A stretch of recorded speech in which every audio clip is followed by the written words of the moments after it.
Nos encontramos con el doctor Reinaldo Trinidad Ardiles, director de la revista Agronoticias.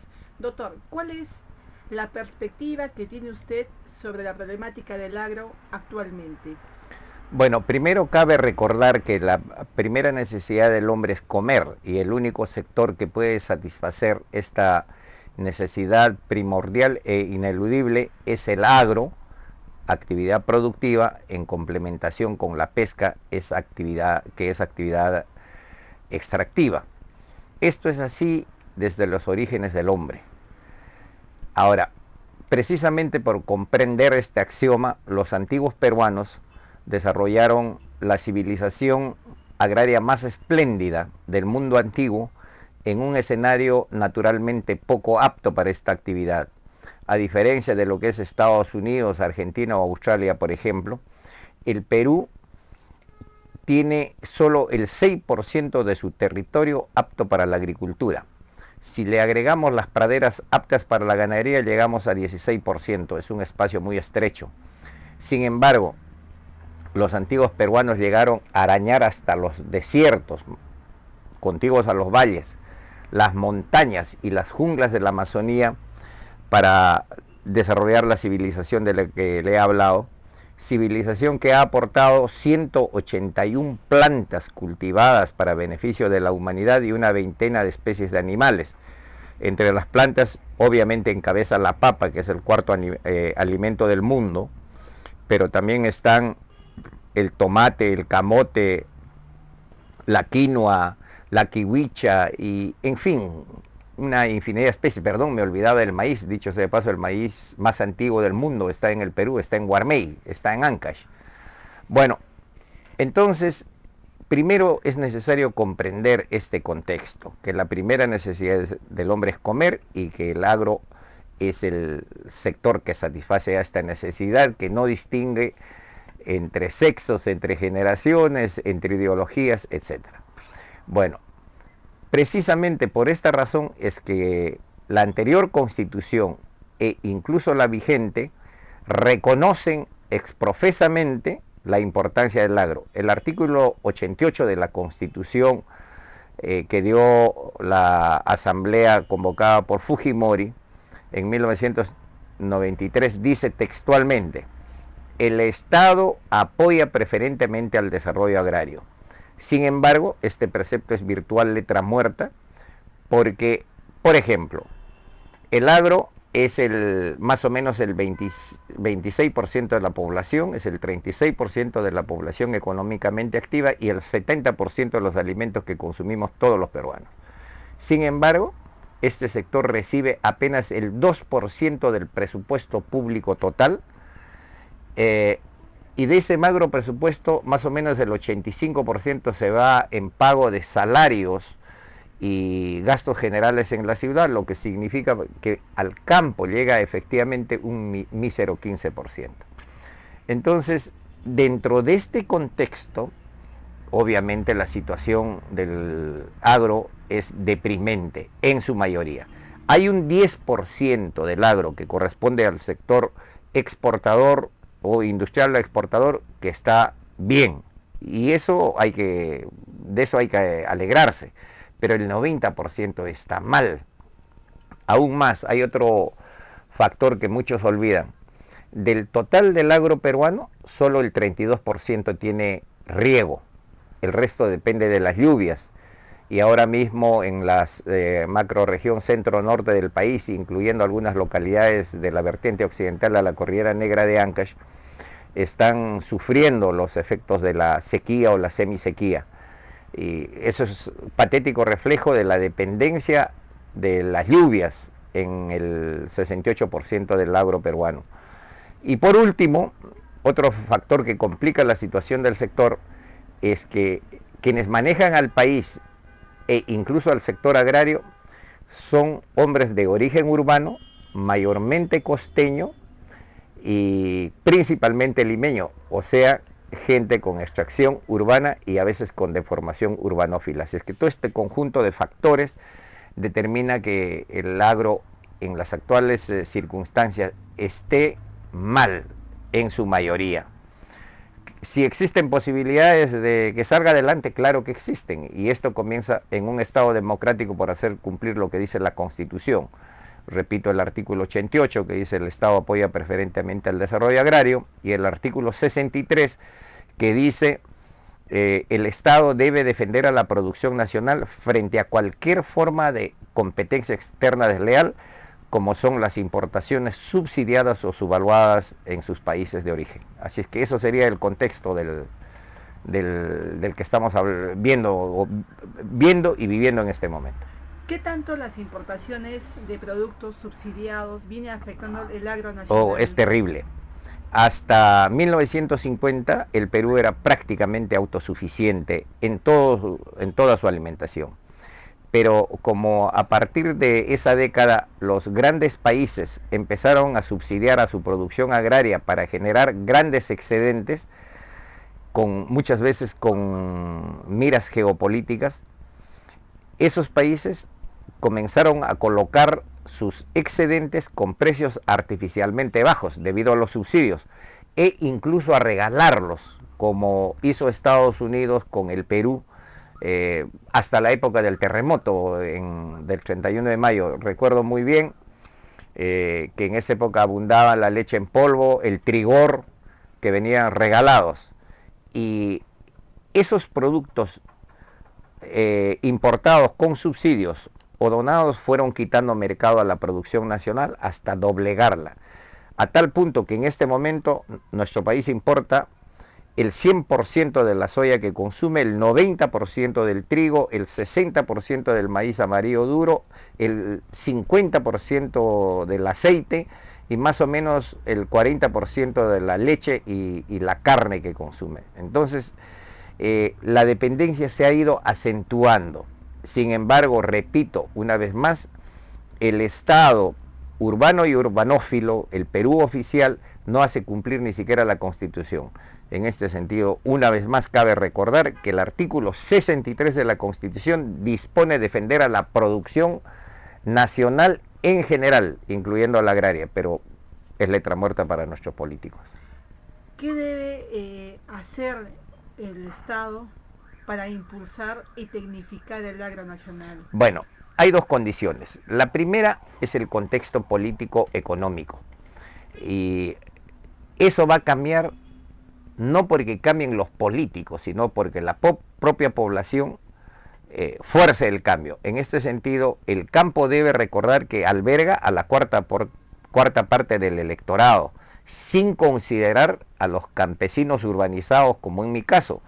La mayor parte de los habitantes de los pueblos jóvenes de las ciudades son campesinos que fueron expulsados por la pobreza y han terminado asentándose en esos arrabales, de modo que ese electorado puede determinar que los políticos cambien.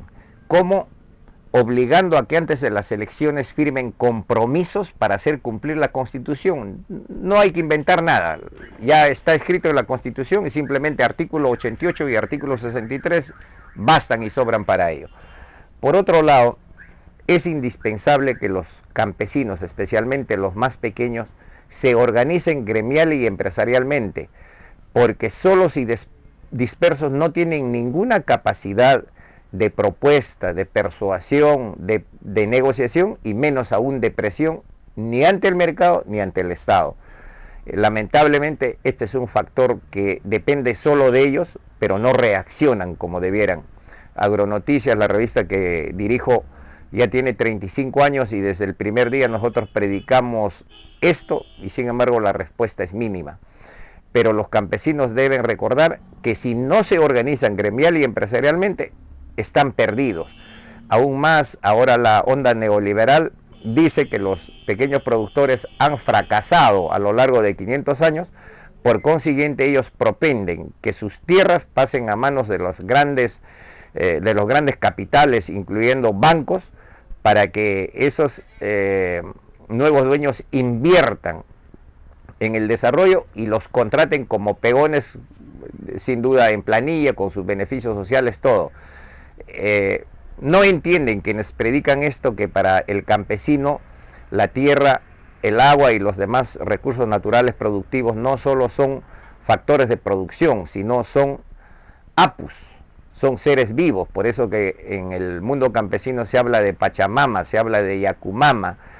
Todo tiene vida, todo está asociado al ser. Ellos, los neoliberales en especial, no entienden esto. Pero repito, más allá de esta consideración etnográfica, lo que es urgente, apremiante, clamoroso, la organización gremial y empresarial de los campesinos, porque incluso solo mediante la organización se puede hacer lo siguiente. Dentro de una calle o dentro de una comunidad, un anexo o un distrito o una microcuenca, no es necesario que todos salgan, por ejemplo, a comprar fertilizantes, a comprar vacunas, sino basta, si estuviesen organizados, bastaría que uno vaya y que incluso logre mejor precio por comprar en bloque. Y lo mismo ocurre con las cosechas. En vez de que todos vayan al mercado, vaya uno solo. Entonces la fuerza de la unidad es la gran fuerza que puede reivindicar a los campesinos. De modo que, por un lado, la política del Estado, por otro lado, la organización de los campesinos. Y en medio de los dos está Dios, o está la madre naturaleza, que el clima funcione bien. De modo que estamos hablando de una trilogía. ¿Qué tipo de programas viene impulsando el Estado para apoyar ese tipo de organizaciones? En teoría el gobierno también habla mucho de asociatividad, pero en la práctica hace muy poco. No hay ningún programa efectivo. Por ejemplo, se dice que el programa Agroideas tiene recursos financieros para apoyar los negocios de los campesinos que se organizan.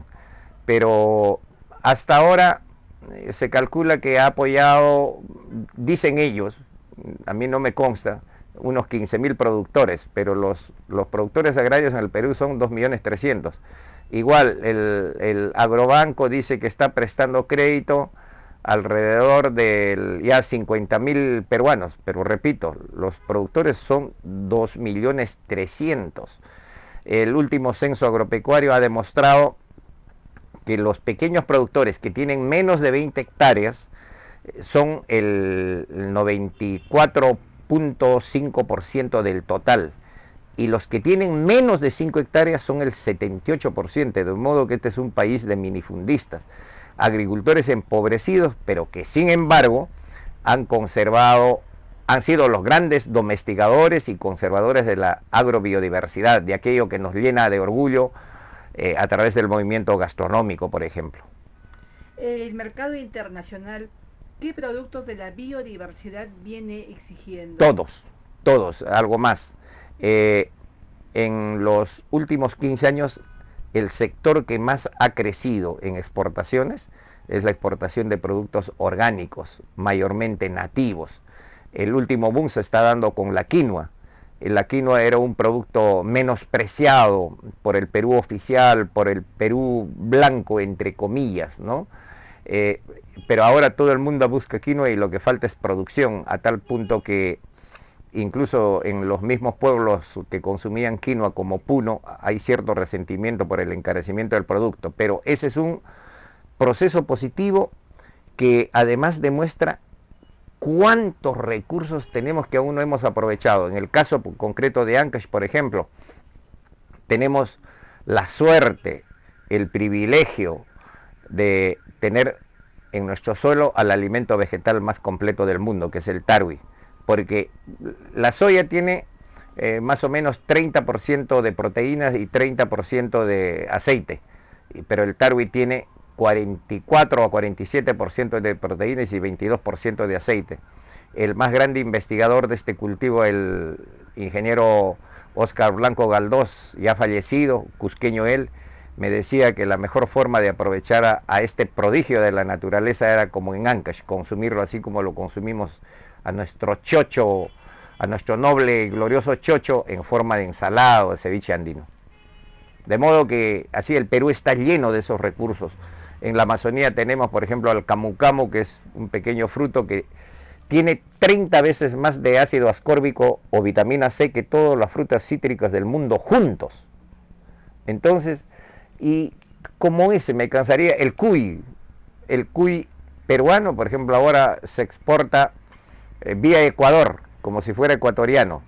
Y sin embargo, donde ha prosperado más el cuy es en el Perú. Tenemos la cañigua puneña, que tiene más proteínas incluso que la quinoa. Y en fin, este es un país por descubrir. Tenemos 191 especies. Lo último que estamos trabajando nosotros para publicar en breve es un informe sobre la racacha, que es otra de esas raíces prodigiosas de nuestro suelo. De modo que nosotros estamos llenos de recursos para no solo para exportación, sino fundamentalmente para consumo interno, porque incluso para que la exportación funcione, primero el producto tiene que asentarse en el país. Le digo esto, por ejemplo, cuando vino la crisis internacional, el Perú produce unos excelentes espárragos, pero cuando el mercado externo se cayó, acá no había quien consumiera espárragos porque no hay hábito. Entonces, primero hay que identificar a nuestro pueblo. Por ejemplo, hay un porvenir asegurado en el caso del tarwi ancaicino. Hay que incrementar la producción. Doctor, nos vemos el siguiente domingo, también en una entrevista con su persona. Sí, con el mayor agrado, querida Daisy, te deseo éxitos en este esfuerzo quijotesco, pero con éxito seguro. Además, con el convencimiento que yo soy un periodista especializado en prensa revisteril, pero estoy convencido de que el Perú es un país de radio. Muchos éxitos. Gracias, doctor.